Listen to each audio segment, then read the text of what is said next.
Welcome students, आप सभी का बहुत बहुत स्वागत है यूट्यूब चैनल चाहो शिव पे। तो कल मैंने एक बीएसएफ का शॉर्ट्स बनाया था, बच्चे उसमें पूछ रहे हैं कि सर इसकी फुल डिटेल बता दो। तो मैं आपको पूरी डिटेल बताने जा रहा हूँ इसके बारे में। तो बीएसएफ की जो वैकेंसी है, सबसे पहले याद रखना ये 10th पास वालों के लिए है, ठीक है। 12th पास हो तो भी है, लेकिन आप अगर स्पोर्ट्स कोटा से हो तो आप देख सकते हो इसको।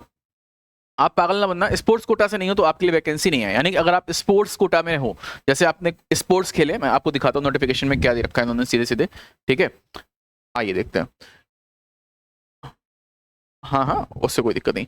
सबसे पहले देखो, हमारे पास ये मिनिस्ट्री ऑफ होम अफेयर्स की तरफ से वैकेंसी आई है बीएसएफ की। उन्होंने दे रखा online application are invited from eligible Indian citizen, ठीक है, for filling up 391 vacancies non gazetted and non ministerial post of constable general duty GD group C के लिए वैकेंसी है, ठीक है। जो बंदे स्पोर्ट्स मैन है उनके लिए, ठीक है, जो स्पोर्ट्स कोटा वाले बच्चे हैं उनके लिए वैकेंसी है। अब हम समझते हैं आगे। आपकी जो ऑनलाइन मोड में इसके फॉर्म भरे जाएंगे। ऑनलाइन जो फॉर्म स्टार्ट है 16 तारीख से, यानी कल से आपके फॉर्म स्टार्ट हो जाएंगे। 4 तारीख तक आपके फॉर्म चलेंगे, यानी 4 नवंबर तक आप लोग इसके फॉर्म भर सकते हो। अब हम बात कर लेते हैं यहाँ पे, समझना जरा वैकेंसीज कितनी है। 391 है, तो वो हर एक में अपनी अपनी वैकेंसी दे रखी है, ठीक है। आर्चरी में वैकेंसी है, एथलीट्स में वैकेंसी है। आर्चरी में 4 है, एथलीट्स में 36 है, ठीक। इसके बाद अगर मैं बात कर लूँ, बास्केटबॉल में 6 है, बैडमिंटन में 2 है, बॉक्सिंग में 11 है, साइकिलिंग में 4 है, ड्राइविंग में 6 है, ठीक है। इक्वेस्ट्रियन में आपके पास 4 है, फेंसिंग में 3 है, फुटबॉल में 5, जिम्नास्टिक में 3 है, हैंडबॉल में 6 है, हॉकी में 6 है, कबड्डी में 6 है, जूडो में 6 है, ठीक है। कराटे में 7 है।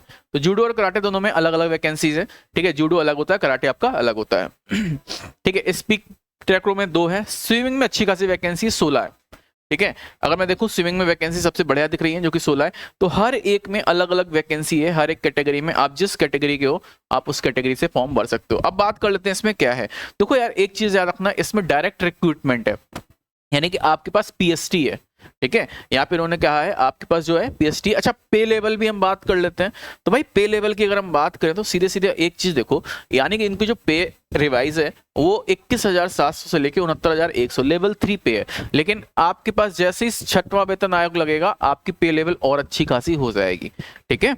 अब हम बात करें इसके एलिजिबिलिटी की, तो देखो आपके पास एज कितनी होगी, तो ये भी देख लेते हैं। आइए, जो एज है 18 से 23 साल के बंदे जो है इसको अप्लाई कर सकते हैं। अगर आप 18 से 23 ईयर के बीच के हैं तो आप सभी लोग इसको अप्लाई कर सकते हैं। मैट्रिकुलेशन यानी इक्विवेलेंट फ्रॉम रिकॉग्नाइज्ड बोर्ड, यानी कि आप 10th पास होने चाहिए, ठीक है। और स्पोर्ट्स क्वालिफिकेशन आपके पास होनी चाहिए, ठीक है। इंडिविजुअल, इंटरनेशनल या नेशनल होने चाहिए आपके पास। इंडिविजुअल, इंटरनेशनल या नेशनल सर्टिफिकेट आपके पास होना चाहिए, ठीक है। आगे देख लेते हैं।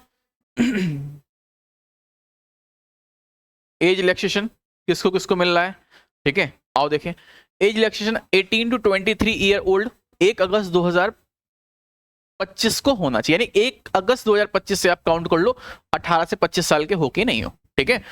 18 से 23 साल। अपर एज लिमिट SC ST को जो है 5 साल का मिलेगा, ओबीसी वालों को 3 साल का है, ठीक है। SC ST को 5 साल और ओबीसी को 3 साल का उन्होंने एज रिलैक्सेशन भी दे रखा मेरे भाई। तो याद रखना, आपकी जो एज रिलैक्सेशन था वो वाला डाउट जो है दूर हो गया होगा। स्पोर्ट्स क्वालिफिकेशन की बात कर लें, only those player who have participated or won medal in the level of competition mention in table below. देखो आप तभी अप्लाई कर सकते हैं जब आपके पास लेवल ऑफ कंपटीशन का मेडल हो, ठीक है, यानी कि आपने कोई ना कोई मेडल जीता हो, ठीक है, तभी आप इसको अप्लाई करें। Candidate will given marks of any one highest medal secure by him her during 2 year, ठीक है। उसको अच्छे खासे मार्क्स और दिए जाएंगे जिसके पास हाईएस्ट मेडल होंगे। तो आप भाई अपने हिसाब से इसको भर सकते हैं, ठीक है, आपने कितने अचीव किए हैं। अब देखो इन्होंने दे रखे हैं कितने मार्क्स आपको एक्स्ट्रा मिलेंगे। अब आप समझ रहे हो, अगर आपने ओलंपिक खेला है ना तो आपको 100 मार्क्स तो ऐसे ही मिल गए गोल्ड में, ठीक। ओलंपिक में सिल्वर है तो 96, ओलंपिक में ब्रोंज है 92, ठीक है। तो इतने मार्क्स आपको एक्स्ट्रा मिलेंगे। तो आप डिसाइड करो आपके पास मेडल अच्छा है या नहीं है, ठीक।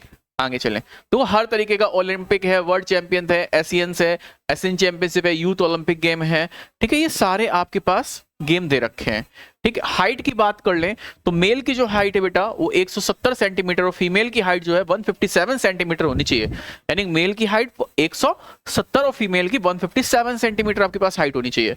तो आप अपनी हाइट को देख सकते हैं, अपनी हाइट के अकॉर्डिंग फिल कर सकते हैं, ठीक है। ये सारा यहाँ पे उन्होंने दे रखा है। तो अब हम बात कर लें, इसमें आपके पास पीएसटी होगी, जो फिजिकल एफिशिएंसी टेस्ट है वो होगा, आप उसके अकॉर्डिंग आपको वहां पे लिया जाएगा। तो आप सबसे पहले तो आपके पास अगर मेडल है तो आपको एक्स्ट्रा मार्क्स मिलेंगे, और उसके बाद आती है आपकी पीएसटी, देन आपका फाइनल सिलेक्शन होगा। तो मेरे भाई, आप लोगों के पास अगर स्पोर्ट्स कोटा से हो तो इस वैकेंसी को भर सकते हो।